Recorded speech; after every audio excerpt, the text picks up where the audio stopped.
Assalamualaikum warahmatullahi wabarakatuh. Welcome back to my channel Muhammad Faiz Official. So hari ini saya berada di salah satu tapak perniagaan di usahawan-usahawan muda pada ketika era tahun 2010. Apa yang saya fahamkan pada tahun 2025 di Seri Manjung, banyak sangat pengusaha-pengusaha gulung tikar akibat pandemik COVID-19 pun boleh terjejas dan juga selebihnya. Dan juga sayang kalau korang perasan, kalau korang nak pergi ke Teluk Senangi, korang akan perasan sebelah kanan ada beberapa unit kedai yang terbiar dan juga terbengkalai.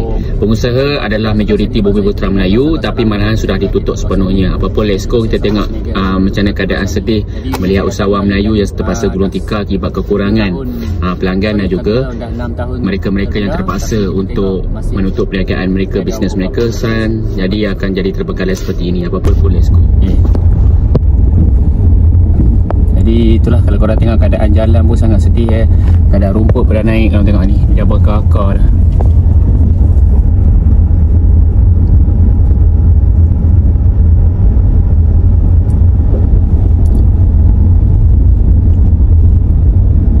Terbiar habis Korang tengok satu kedai pun terbiar, nampak tu.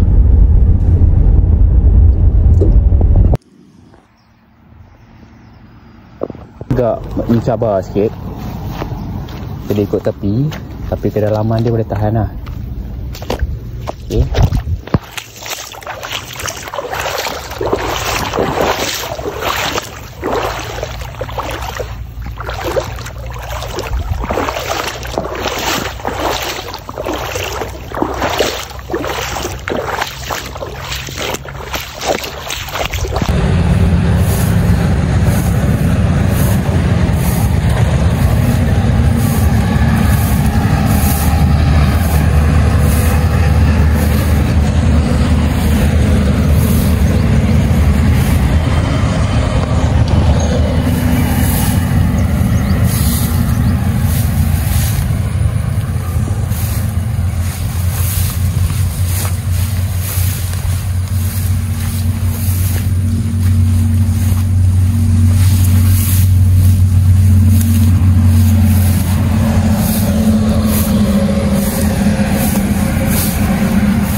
Air banyak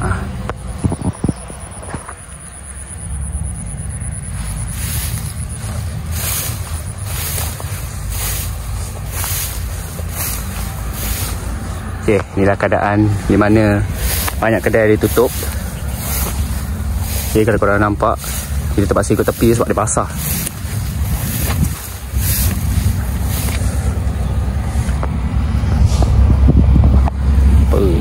Mantap bosku. Okay, 2 unit kedai tutup sepenuhnya.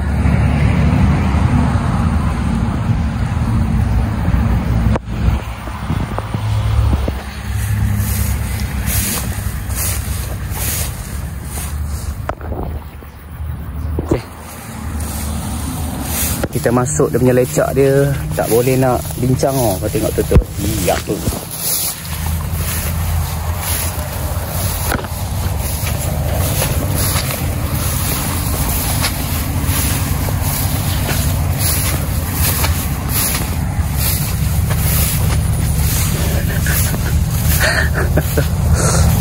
okay, kalau agak panjang